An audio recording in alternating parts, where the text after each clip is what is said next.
Good day and welcome back to the Vitality Project. I'm Dr. Bob. Yesterday we worked hard at separating what I described as the doer on the one hand from the deed on the other hand. In other words, we asked ourselves, is it possible that I've missed the mark, let's say in a specific example with a certain deed, but I can correct that mistake?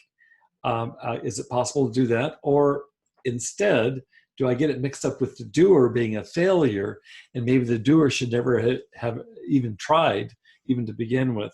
So to separate the doer from the deed. Let me tell you a story. Over 40 years ago now, I studied ancient Greek in depth. I was in college, and that's what I studied. One of the challenges for any of you who've studied an ancient language, for example, Latin, is that no one speaks it anymore, so it's hard to practice it. Sanskrit would be another example of an ancient language. But the value in learning an ancient language, whether in my case Greek or Latin or Sanskrit, is that these languages serve as the basis for so much of what we say and write in contemporary languages. You know, I've never regretted those many hours I spent as a young man. I was in my 20s. Those many hours spent memorizing ancient Greek, whether it be the vocabulary or the grammar or the syntax, the rules of the language. Let me give you an example of what I learned. The ancient Greeks had a word for missing the mark. Remember we talked about the archer yesterday who misses the target?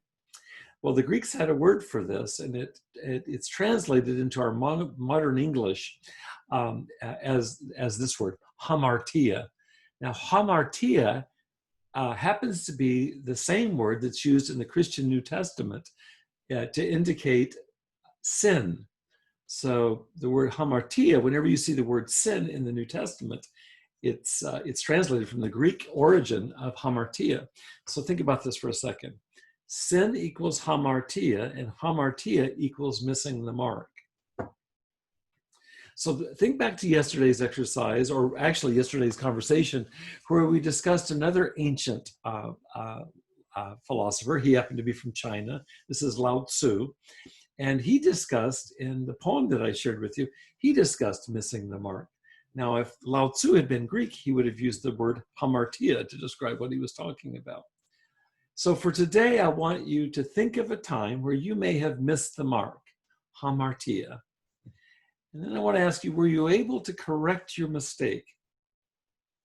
How did it feel to be able to correct the error, the mistake, the missing of the mark that you experienced? And what went into making that possible? I'd like you to reflect on a mistake you've made, missing the mark. How did it feel to be able to correct it? And what did it take in order to go about correcting it? Thanks so much for joining me today. I hope you'll come back tomorrow. In the meantime, stay safe and please be well.